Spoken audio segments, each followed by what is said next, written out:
স্বাগত ডিবিসি সংবাদে। আপনাদের সাথে আছি আমি প্রিয়া কুণ্ডু। এবার জানাবো খবরের বিস্তারিত। বিদ্যুতের অসহনীয় লোডশেডিং নেই বলে দাবি করলেন জ্বালানি উপদেষ্টা, তবে স্বীকার করেছেন গ্যাস সংকটের কথা। তাৎক্ষণিক সমাধান হিসেবে সরকার এলএনজি আমদানি বাড়িয়েছে বলেও জানান তিনি। আর দীর্ঘমেয়াদী সমাধানের চেষ্টা চলছে কূপ খনন এবং নতুন গ্যাস অনুসন্ধানের। তবে বিশ্লেষকরা মনে করেন এতে কাটবে না সংকট, বরং শিল্প উদ্যোক্তাদের বিকল্প ভাবার পরামর্শ দিচ্ছেন তারা। দেশে এখন বিদ্যুতের গ্রাহক প্রায় 4,82,00,000 লাখ।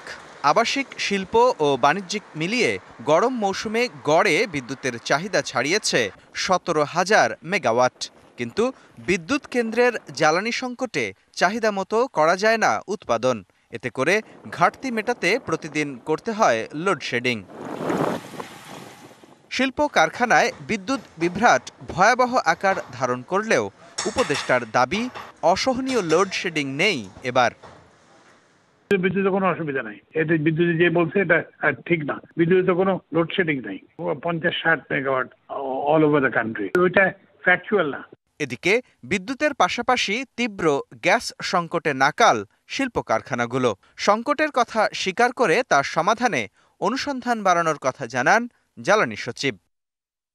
আমাদের গ্যাস সরবরাহ কম, কারণ এলএনজি কেনার আমাদের সামর্থ্য নাই, ক্লিয়ার। পরিকল্পনা হচ্ছে আমরা ল্যান্ড বেস টার্মিনাল করতেছি, সমুদ্র এফসারি করতেছি, গ্যাস উত্তোলন করতেছি, কূপ খনন করতেছি, ড্রিলিং এ যাচ্ছি, নিউজ। কিন্তু এটা তো লং টার্ম প্রজেক্ট। জ্বালানিতে কোনো কাজে 1 বছরে হয় না, এটা লং টার্ম লাগে। আর উপদেষ্টা বলছেন তাৎক্ষণিক সমাধানে বাড়ানো হয়েছে এলএনজি আমদানি। আমরা যে অতিরিক্ত কার্গো এলএনজি ইম্পোর্ট করছি সেটা আসলে এটা ইমপ্রুভ করবে আর কি, সিগনিফিকেন্টলি ইমপ্রুভ করবে। আরো 3টা আনবো, আরো 4টা আনবো, তারপর দেখি যদি তাতেও যদি ইমপ্রুভ না করে তাহলে আরো এক্সট্রা আনবো। তবে তাতে সংকট পুরোপুরি কাটবে না বলে মত বিশ্লেষকদের। এই জ্বালানি সংকটটি সহসা মিটবে না। আমদানিকৃত এলএনজি দিয়েও এই সংকটটি মেটানো সম্ভব না, কেননা এই পরিমাণ আর্থিক সামর্থ্য সরকারের এই মুহূর্তে নেই। আমার মনে হয় যে শিল্প খাতের উদ্যোক্তাদেরকে এই ক্রাইসিস ম্যানেজমেন্টে যেতে হবে এবং দ্রুততম সময়ে তারা যদি তাদের নিজস্ব অবকাঠামোতে নবায়নযোগ্য জ্বালানিতে যেতে পারেন, কিছুটা হলেও বিদ্যুতের সরবরাহ পেতে পারেন, যেটা সামগ্রিক চাহিদার হয়তো 20-30% হতে পারে। এদিকে উপদেষ্টা জানিয়েছেন গ্যাস সংকটে ব্যাহত হচ্ছে বিদ্যুতের উৎপাদনও। নিরবচ্ছিন্ন বিদ্যুৎ দিতে তাই সরকার বাধ্য হয়েই বাড়িয়েছে চড়া দামের তেলভিত্তিক বিদ্যুৎ উৎপাদন। মুস্তফা মাহবুব, ডিবিসি নিউজ, ঢাকা। প্রতিশ্রুতি দিয়েও শিল্প কারখানায় চাহিদা মতো গ্যাস বিদ্যুৎ দিতে পারছে না সরকার। শিল্প উদ্যোক্তারা বলছেন তীব্র জ্বালানি সংকটে পণ্যের উৎপাদন ব্যয় বাড়ছে 5-10%। পাশাপাশি কমছে কারখানার উৎপাদন সক্ষমতাও। প্রতিশ্রুত জ্বালানি দিতে ব্যর্থ হওয়ায় এবার সরকারের কাছে ক্ষতিপূরণ দাবি করছেন শিল্প মালিকরা। রপ্তানিমুখী এসব পণ্য উৎপাদনে অপরিহার্য জ্বালানি গ্যাস। স্টিম আয়রনের এই কাজে গ্যাসের চাপ দরকার হয় অন্তত 10 psi। এর সঙ্গে প্রয়োজন নিরবচ্ছিন্ন বিদ্যুৎ। রেজিস্ট্রার খাতার তথ্য অনুযায়ী গাজীপুরের এই কারখানায় গত 7 দিনে প্রায় 10 ঘন্টা বিদ্যুৎ ছিল না, আর গ্যাসের চাপ ছিল মাত্র 2 থেকে 3 psi। উদ্যোক্তারা বলছেন চাহিদা মতো জ্বালানি না মেলায় কারখানা সচল রাখতে নির্ভরতা বাড়ছে ডিজেল চালিত জেনারেটরে, বাড়ছে জ্বালানি ব্যয়। আয়রন চালাতে হলে আমাদের বয়লারটা অপরিহার্য।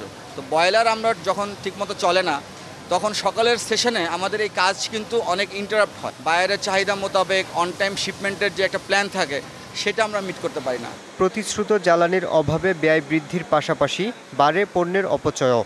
যখন বিদ্যুৎ চলে যায় তখন কম্প্রেসার অফ হয়ে যায়, কম্প্রেসার অফ হয়ে গেলে দেখা যায় ড্রেন লাইন দিয়ে পানি আউট হয়ে যায়, ফলে দেখা যায় যে ওই মালটা আমাদের আবার নতুন করে ওয়াশ করতে হয়, আবার নতুন করে কেমিক্যাল ইউজ করতে হয়। ডিজেল দিয়ে ব্যাকআপ দিলে তো আমাদের স্টিম ভালো হয় না, প্রোডাকশন লস হয়, এটা ধরো কোম্পানিরও তো ক্ষয়ক্ষতি হচ্ছে আমাদের। গ্যাস না থাকার কারণে আমরা ঠিকমতো স্টিম পাচ্ছি না, যেখানে একবার চাপ দেবো সেখানে 4বার চাপ দিতে হচ্ছে, কারণ বাইরের তো কোনো খারাপ প্রোডাক্ট নেবে না। উদ্যোক্তাদের অভিযোগ চাহিদা মতো সরবরাহ নিশ্চিতের আশ্বাস দিয়ে দফায় দফায় দাম বাড়ালেও জ্বালানি সংকট দূর করতে ব্যর্থ সরকার। দাম বেশি দিচ্ছি অথচ আমাদের অল্টারনেটিভ ফুয়েল ব্যবহার করতে হচ্ছে, আমাদের ডিজেল ব্যবহার করছে, যেটা আমাদের উৎপাদন ক্ষমতা, উৎপাদন খরচ প্রায় 10 গুণ বেড়ে যায়। আমাদের জ্বালানির কারণে আমাদের প্রোডাকশন ব্যাহত হচ্ছে। সেটুকু সময়ের জন্য আমরা সরকারের কাছে একটি ইনসেন্টিভ বা ক্ষতিপূরণমূলক ব্যবস্থা দায়ী করি, যাতে করে একটি অ্যাকাউন্টেবিলিটি সৃষ্টি হবে এবং দুপক্ষই আমরা লাভবান হতে পারবো বলে আমরা বিশ্বাস করি। কারণ জ্বালানির অনিশ্চয়তায় নতুন বিনিয়োগে আগ্রহ হারিয়েছেন উদ্যোক্তারা, যার পরিপ্রেক্ষিতে আশঙ্কাজনক হারে কমছে শিল্পে মূলধনী যন্ত্রের আমদানিও। আমরা কি জন্য ইনভেস্টমেন্ট করবো আমাদের যদি জ্বালানি না থাকে। Yusuf Rana, DBC news, Gazipur. তীব্র গ্যাস সংকটে বিপাকে চট্টগ্রামের শিল্প উদ্যোক্তারা। বন্দর নগরীতে দৈনিক 350 মিলিয়ন ঘনফুটের বিপরীতে গ্যাসের সরবরাহ মিলছে মাত্র 250 মিলিয়ন ঘনফুট। আর এতে করে বেশিরভাগ সময়ই বন্ধ থাকছে মিল কারখানা। রপ্তানি আদেশ মেটাতে শিল্প মালিকরা নির্ভর করছেন বিকল্প জ্বালানিতে। এতে করে বাড়ছে উৎপাদন ব্যয়, লোকসান হচ্ছে উদ্যোক্তাদের। বন্দর নগরী চট্টগ্রামে ছোট বড় মিলিয়ে শিল্প কারখানা আছে 3000-এরও বেশি। এসব কারখানা সহ আবাসিক ও বাণিজ্যিক মিলিয়ে সব শ্রেণীর গ্রাহকের চাহিদা মেটাতে চট্টগ্রামে প্রতিদিন গ্যাসের প্রয়োজন পড়ে 312 মিলিয়ন থেকে 350 মিলিয়ন ঘনফুট গ্যাস। কিন্তু এর বিপরীতে সরবরাহ মিলছে মাত্র 250 মিলিয়ন ঘনফুট। প্রতিদিনের ঘাটতি প্রায় 80 থেকে 90 মিলিয়ন ঘনফুট গ্যাস। গ্যাস সংকটে রড, স্টিল, সিমেন্ট, জাহাজ ভাঙ্গা, ঢেউটিন ও পোশাক শিল্প কারখানার মতো প্রায় 1200 ভারী শিল্প প্রতিষ্ঠান সবচেয়ে বেশি ভোগান্তিতে পড়েছে। সংকট নিরসনে এলএনজি আমদানি বাড়ানোর তাগিদ শিল্প মালিকদের। পর্যাপ্ত গ্যাস নাই, গ্যাসের যে চাপ থাকার কথা ছিল সেটাও কিন্তু পর্যাপ্ত নয়, এবং গ্যাসের যে কোনো কারণে যদি এলএনজি বন্ধ হয়ে যায় তাহলে পুরো চিরকম ডার্ক আউট হয়ে যাচ্ছে। আমার মনে হচ্ছে আগামী 5-10 বছর আমাদেরকে এলএনজির উপর ডিপেন্ডেন্ট থাকতে হবে। তাইলে এলএনজি পর্যাপ্ত এলএনজি আমাদের মজুদ থাকতে হবে। কিছুক্ষণে বেসার আসছে, কিছুক্ষণ কমতেছে, তখন আপনার ফ্যাক্টরিতে আয়রনিং করা বা অন্যান্য ফিনিশিং করা এই কাজকর্মগুলো এখন ব্যাহত হচ্ছে। 50% পর্যন্ত না করতে পারলে আমি পেপার মাল যদি তৈরি করতে না পারি, আমি জাহাজ টাইমলি উঠাতে পারবো না। প্রাকৃতিক গ্যাসের ঘাটতি মেটাতে মহেশখালীর ভাসমান এলএনজি টার্মিনাল দিয়ে জাতীয় গ্রিডে যুক্ত হয় আমদানি করা গ্যাস। ডিস্ট্রিবিউশন কোম্পানি বলছে এলএনজি সরবরাহ কমলেই গ্যাস সংকট তীব্র হয়, আর এজন্য পেট্রো বাংলাকে দুষছেন তারা। এগুলো নির্ধারণ করে মিনিস্ট্রি থেকে, আর এইটা কোনটা চলবে না চলবে সেটা বিডিবি যেমন তারা নির্ধারণ করে তাদের কোন পাওয়ার প্ল্যান্ট চালাবে, আর প্রেসিডেন্সি নির্ধারণ করে যে কোন সার কারখানাগুলো চলবে। শিল্প মালিকদের অভিযোগ, গ্যাস সংকটে কমেছে প্রায় সব কারখানার উৎপাদন। এছাড়া চট্টগ্রামের 2টি সার কারখানার মধ্যে গ্যাস সংকটে বন্ধ রাখা হয়েছে ইউরিয়া ফার্টিলাইজার লিমিটেড CUFL উৎপাদন কার্যক্রম। মাসুদুল হক, ডিবিসি নিউজ, চট্টগ্রাম। জ্বালানি তেল বিক্রির কমিশন 7% করা সহ 10 দফা দাবিতে পেট্রোল পাম্প ও ট্যাঙ্ক লরি মালিকদের আধাবেলা ধর্মঘট চলছে। ভোর 6টা থেকে শুরু হয়ে এই ধর্মঘট চলবে দুপুর 2টা পর্যন্ত। সিরাজগঞ্জের শাহজাদপুরের বাঘাবাড়ি অয়েল ডিপো থেকে তেল উত্তোলন ও পরিবহন বন্ধ থাকায় বন্ধ রয়েছে ট্যাঙ্ক লরি। বাঘাবাড়ি অয়েল ডিপো থেকে উত্তরবঙ্গের 16 জেলা ছাড়াও টাঙ্গাইল, শেরপুর ও জামালপুরেও সরবরাহ করা হয়। এছাড়া খুলনা, গোপালগঞ্জে তেল ডিপোতেও বন্ধ রয়েছে তেল উত্তোলন। পাম্পগুলি থেকে তেল সরবরাহ বন্ধ করে দেয়ায় বিপাকে পড়েছেন চালকরা। তেল না নিয়েই ফিরে যাচ্ছে যানবাহন।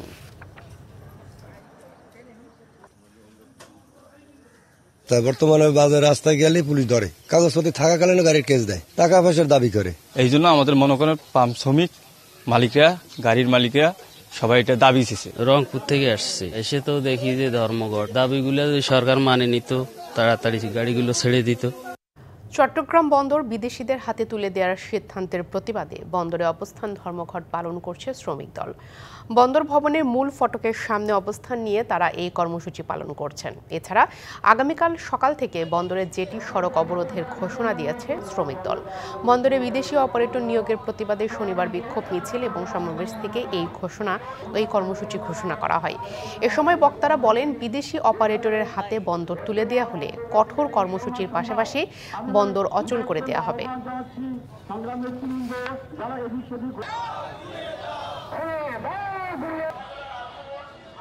চট্টগ্রাম বন্দরের গুরুত্বপূর্ণ স্থাপনা সিসিটি এনসিটি লাভজনক একটি ইয়ার্ড বিদেশিদের হাতে তুলে দেওয়ার জন্য সরকার ইতিমধ্যে পদক্ষেপ গ্রহণ করেছে। যতক্ষণ পর্যন্ত সরকার তাদের এই অবস্থান থেকে সরে না আসবে আমরা আমাদের আন্দোলন চালিয়ে যাব। আমার বন্দর আমরা পরিচালনা করব, দক্ষ জনবল নিয়োগ করে আমাদের পরিচালনার হাতে ছেড়ে দিতে হবে। সরকার থেকে এই ঘোষণা চাই, না হলে আমরা রাজপথ থেকে যাব না। এই বিষয়ে আরো জানাতে চট্টগ্রাম বন্দর থেকে যুক্ত হচ্ছেন সহকর্মী মাসুদুল হক। মাসুদ, শ্রমিক দলের অবস্থান ধর্মঘট নিয়ে বিস্তারিত জানাবেন। এই মুহূর্তে রয়েছে আমি চট্টগ্রাম বন্দর ভবনের প্রধান যে ভবন রয়েছে তার সম্মুখে রয়েছে। আপনারা দেখছেন আমার পেছনে বিএনপি যে অঙ্গ সংগঠন শ্রমিক দল, তারা এখানে সকাল থেকে অবস্থান ধর্মঘট পালন করছে। মূলত তাদের যেটি দাবি সেটি হচ্ছে কোনো অবস্থাতেই চট্টগ্রাম বন্দর কোনো বিদেশি যারা অপারেটর তাদের হাতে দেওয়া যাবে না। গতকালই তারা একটি এখানে সমাবেশ করেছিল, সেই সমাবেশ থেকে আজকে অবস্থান ধর্মঘটের তারা ডাক দেয় এবং আগামীকাল চট্টগ্রাম বন্দরের জেটিতে এবং সড়ক অবরোধ করার তারা ঘোষণা দিয়েছেন। তো এই মুহূর্তে আমরা একটু আস্তে আস্তে যারা আপনার আন্দোলনকারী যদি বলতেন আপনারা এটি কেন? আমাদের অবস্থান আমরা করেছি শুধুমাত্র সিসিটি এনসিটি যাতে প্রাইভেটেশন না যায়। আমরা প্রাইভেটেশন বলতে বুঝাতে চাচ্ছি আমরা আমাদের কর্মচারী দ্বারা আমরা সিসিটি এনসিটি পরিচালনা করতে সক্ষম। আমরা অনুরোধ করছি, বারবার বিভিন্ন কর্মসূচি দিয়েছি, রাষ্ট্রকে বিভিন্নভাবে জানিয়েছি, তারা কোনোভাবে আমাদের কথা কর্ণপাত করতেছে না। তাই আমরা গতকালকে একটা প্রোগ্রাম করেছি। আজকের প্রোগ্রাম আমরা অবস্থান, আগামীকালকের আমাদের নেতা হুমায়ুন কবির উনি তার ঘোষণা করবেন আগামীকালকের কর্মসূচি। কিন্তু আমরা যদি উনাদেরকে আমরা বে টার্মিনাল দিয়ে দিয়েছি, উনাদেরকে আমরা লাল দিয়া চর দিয়ে দিয়েছি, মাতারবাড়ি দিয়ে দিয়েছি, পতেঙ্গা টার্মিনাল দিয়ে দিয়েছি, পিসিটিতেও তারা কিছু করতে পারে নাই। রেড সি একটা কোম্পানি পিসিটি করছে, কিছু করতে পারছে?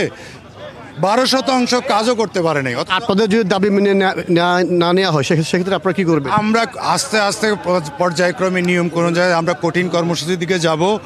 আমরা লাগাতার কর্মসূচিতে আছি, ইনশাআল্লাহ আমরা জয় না নিয়ে আমরা ঘরে ফিরবো না। ধন্যবাদ আপনাকে সংযুক্ত হওয়ার জন্য।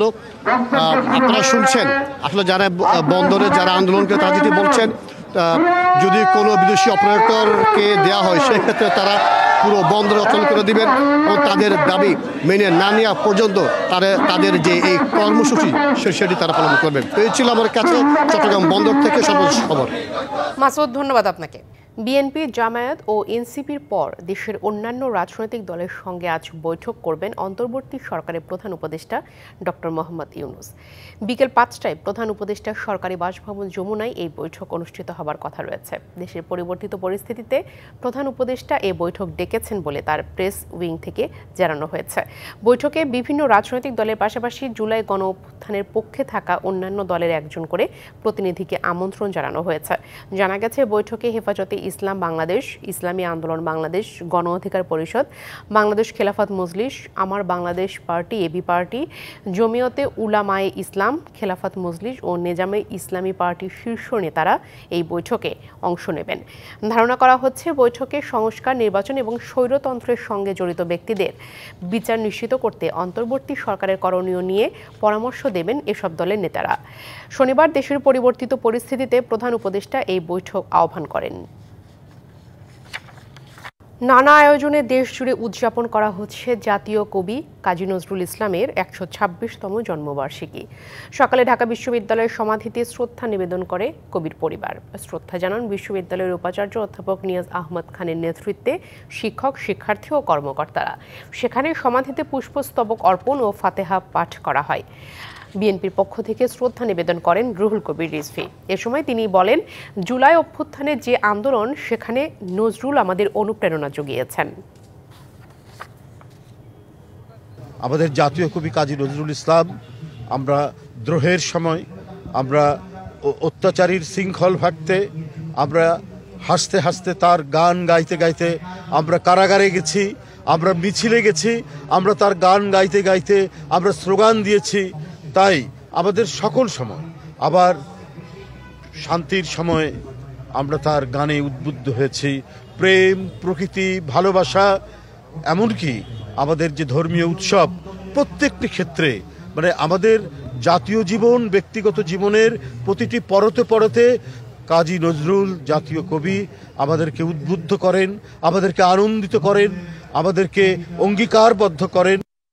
জেলায় জেলায় সংকট সমস্যা, তা থেকে উত্তরণের চ্যালেঞ্জ আর সম্ভাবনার কথা তুলে ধরতে চলছে ডিবিসি এক্সপ্রেস। বিশেষ এই আয়োজনে মতামত থাকছে তৃণমূল থেকে শুরু করে নীতি নির্ধারকদের। ডিবিসি এক্সপ্রেস আজ সারাদিন আছে মাদারীপুর জেলায়। ডিবিসি নিউজের বিশেষ আয়োজন ডিবিসি এক্সপ্রেস আজ সারাদিন রয়েছে মাদারীপুর জেলার ডাসার উপজেলায়। এই এলাকার মানুষের নানা সমস্যা, সংকট এবং চ্যালেঞ্জ নিয়ে আমরা কথা বলবো। আমরা জানতে চাইবো এই এলাকার মানুষজন কি কি সমস্যার মধ্যে রয়েছে। আমরা এর আগে যখন কথা বলেছিলাম তারা যেটি বলছেন, 4 বছর আগে এই উপজেলাটি প্রতিষ্ঠিত হলেও কিন্তু এখন পর্যন্ত সরকারি যে স্থাপনা যেগুলো রয়েছে সেগুলো তেমনভাবে তৈরি হয়নি। তো আমরা এখানে একজন রয়েছেন, তার সাথে আমরা জানতে চাইবো যে কি কি প্রতিষ্ঠানগুলো এখনো আপনাদের এখানে তৈরি হয়নি এবং কি কি সমস্যায় আপনারা পড়ছেন। আমি আলাউদ্দিন তালুকদার, ডাসার উপজেলার প্রস্তাবিত সভাপতি। আমরা জিয়ার আদর্শ সৈনিক, জিয়ার আদর্শকে আমরা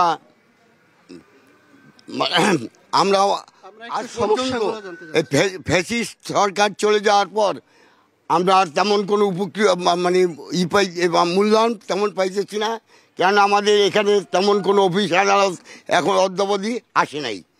একটা শুধু মানে ট্রেন অফিসটা আসছে, কিন্তু তাও মানে অনেক বিঘ্ন হতেছে। এখানে পায় না, কারেন্ট পায় না বা পায় না, সব দিক দিয়ে আমরা ওই সেবা থেকে আমরা সম্পূর্ণ বঞ্চিত।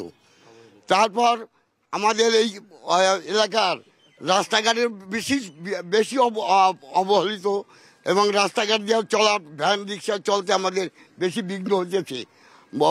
মানে এদের কোনো মানে আমরা এটা মানে টিওনো সাহেবের কাছে বলায় তার ওখান থেকে তেমন কোনো উপকৃত পাইতেছি না। আপনাকে আমরা আরেকটু জানতে চাইবো যে এই এলাকায় শিল্প কারখানা কোনো তৈরি হয়েছে কিনা, বেকারত্ব কেমন এই উপজেলায়? আমি ডাসার উপজেলা অটো টেম্পো অটো রিক্সা শ্রমিক ইউনিয়নের সভাপতি রেজাউল শরীফ। আমাদের এই ডাসার উপজেলা আজকে বিগত 4 বছর ধরে হয়েছে কোনো কার্যক্রম এবং কোনো আমাদের কারখানা নাই। আমাদের এই সাধারণ শ্রমিকরা খুব কষ্টে আছে। যদি কারখানা যদি হতো তাহলে এই সাধারণ শ্রমিকরা অনেক উপকৃত হতো। এবং আমাদের এই উপজেলার আজকে 4 বছরে কোনো আমরা কাজ আমাদের এখান থেকে হয় নাই। আমাদের এখানে কোনো কিছু নাই, হসপিটাল থেকে শুরু করে কোনো কিছুই এখানে নাই। ধন্যবাদ আপনাকে। আমরা একটু চিকিৎসা সেবা নিয়ে জানতে চাবো যে এই এলাকায় যে এখন পর্যন্ত হাসপাতাল না থাকার কথা শুনেছি, আসলে একজন রোগী অসুস্থ হলে তাকে আপনারা কোথায় নিয়ে যান, আপনার দাবিগুলো কি? 2021 সালে আমাদের ডাসার উপজেলা সৃষ্টি হলেও উপজেলার যে সুযোগ সুবিধা দরকার তার অন্যতম একটা হয়েছে যে হাসপাতাল সেবা। আমাদের ডাসার উপজেলা নবগঠিত ডাসার উপজেলায় উপজেলা স্বাস্থ্য কমপ্লেক্স নেই।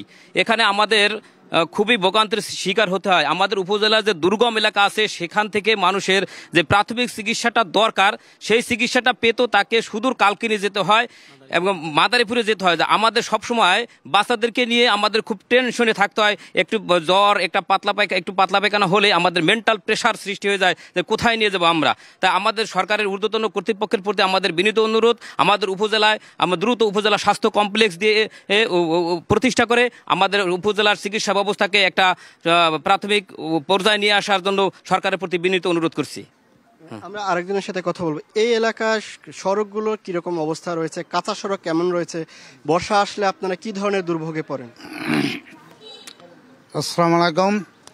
আমরা বর্ষার দিন আসলে আমরা বাড়ির বাইরের মতো কোনো কাজ নাই। এইটা খিলগ্রাম নিবাসী এই অবহেলিত বেশি।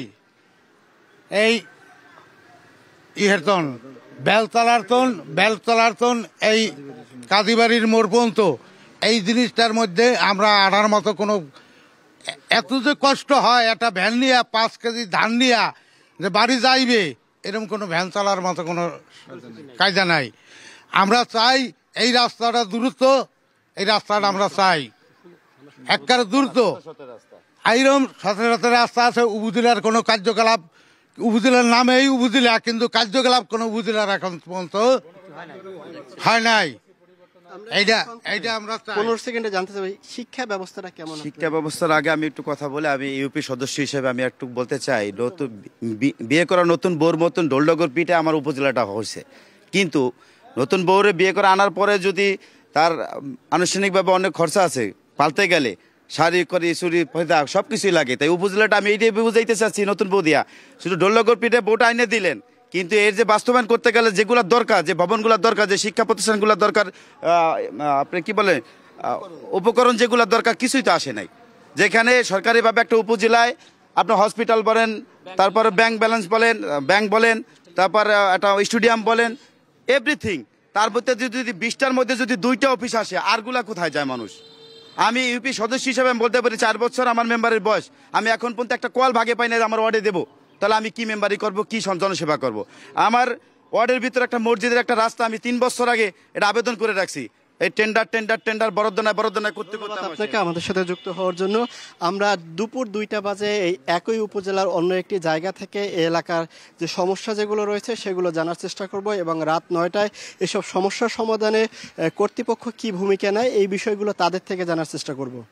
সরকারি চাকরি অধ্যাদেশ প্রত্যাহারের দাবিতে দ্বিতীয় দিনের মতো সচিবালয়ে বিক্ষোভ করছে কর্মকর্তা কর্মচারীরা। এই বিষয়ে আরো জানাতে সচিবালয় থেকে সরাসরি যুক্ত হচ্ছেন সহকর্মী শাহ ইমন। কি বলছেন বিক্ষোভকারীরা, বিস্তারিত জানাবেন। কিছুক্ষণ আগে আমরা এখন আছি সচিবালয়ের 6 নম্বর ভবনে। 6 নম্বর ভবনে এখানে প্রায় কয়েকশো কর্মচারীরা তারা বিক্ষোভ করছে। তাদের দাবি হচ্ছে যে সম্প্রতি সরকারের পক্ষ থেকে একটি উদ্যোগ নেওয়া হয়েছে। সেই উদ্যোগটি হচ্ছে যে সরকারি কর্মচারীদের যে একটি বিধিমালা তৈরি করা হয়েছে 2025 বিধিমালা 2025, সেখানে তাদের যে চাকরি বিধি তৈরি করা হয়েছে সেই চাকরি বিধিতে কিছু আইন পাশ করার উদ্যোগ নেওয়া হয়েছে, যে আইনের ব্যাপারে মূলত তাদের আপত্তি। যেমন আমি একটু বলতে পারি আপনাকে যে সেই বিষয়গুলি হচ্ছে যে কেউ যদি কোনো চাকরি বিধি লঙ্ঘন করে তাকে বিনা নোটিশে 7 দিনের মধ্যে চাকরি থেকে বরখাস্ত করতে পারবে।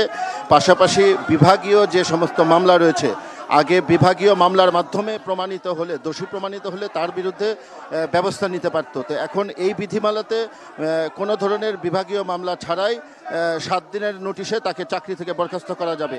এই ধরনের ছোট ছোট কিছু চাকরি বিধিমালার পরিবর্তনের বিরুদ্ধে মূলত তারা বিক্ষোভ করছে। তাদের বক্তব্য হচ্ছে এগুলো আমাদের অধিকার পরিপন্থী, যে কারণে তারা এই 6 নম্বর ভবনের সামনেই তারা একটি বৈষম্য বিরোধী সংগঠনের ব্যানারে মূলত তারা এই কর্মচারীরা প্রায় কয়েকশো কর্মচারী এই সচিব মহোদয়ের সাথে কথা বলেছে এবং তারপরে তারা এইখান দিয়ে বিক্ষোভ করছে এবং বিক্ষোভের মাধ্যমে তারা বলছে যে এই আইনটি কোনোভাবেই বাস্তবায়ন করা যেন না হয়, সেই জন্য তারা দাবি জানাচ্ছে। তো সচিব মহোদয় আশ্বাস দিয়েছে যে যেহেতু এই আইনটি এখনো পাশ করা হয়নি, মূলত উদ্যোগ নেওয়া হয়েছে এটা কিছুটা সংশোধন পরিমার্জন করা হবে পরবর্তীতে, কিন্তু তারপরেও তারা বলছে যে এই ধরনের আইন করলে তাদের যে অধিকার রয়েছে তা বঞ্চিত হবে এবং যে কোনো মুহূর্তে তাদের চাকরির একটি অনিশ্চয়তা তৈরি হবে, যে কারণে মূলত তারা এই বিক্ষোভ করছে এবং তারা স্লোগান দিচ্ছে। তারা বলছে যে এই আইনটি বাতিল করা হবে।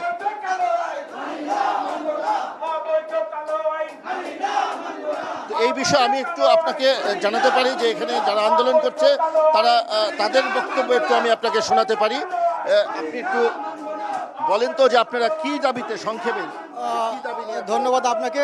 আমি মোহাম্মদ আশরাফুল সহ দপ্তর সম্পাদক। আসলে আমাদের আজকে যে কর্মসূচিটা আছে আপনাদের মাধ্যমে আমি আমার প্রধান উপদেষ্টা জানাতে চাচ্ছি যে আমাদের যে কালো আইনটা করেছে যে 79 যে ছিল সেটাকে পরিবর্তন করে এখন 25 করেছে, যে আমাদের 8 কর্মদিবসে আমরা যদি কোনো অনুপস্থিত থাকি আমাদেরকে বিনা নোটিশে 8 দিনে আমাদেরকে অব্যাহতি দেওয়া হবে। তো এটা তো আমাদের জন্য আমাদের পেটে লাথি মারা। তো আমাদের সভাপতি সাহেব আমরা যে সংগ্রাম চালিয়ে যাচ্ছি, আমরা আপনি শুনতে পাচ্ছিলেন যে তারা কি কারণে মূলত আন্দোলনটি করছে এটি তারা জানিয়েছে। তো পরবর্তীতে তারা বলেছে যে আইনটি সচিব মহোদয় তাদেরকে আশ্বস্ত করেছেন যে এটি পরবর্তীতে সংশোধন করা হবে। তো এই ছিল বর্তমান সচিবালয়ের অবস্থা। ইমন, ধন্যবাদ আপনাকে। ডিবিসির সংবাদে এই ছিল এখনকার মতো। ডিবিসির সঙ্গেই থাকুন।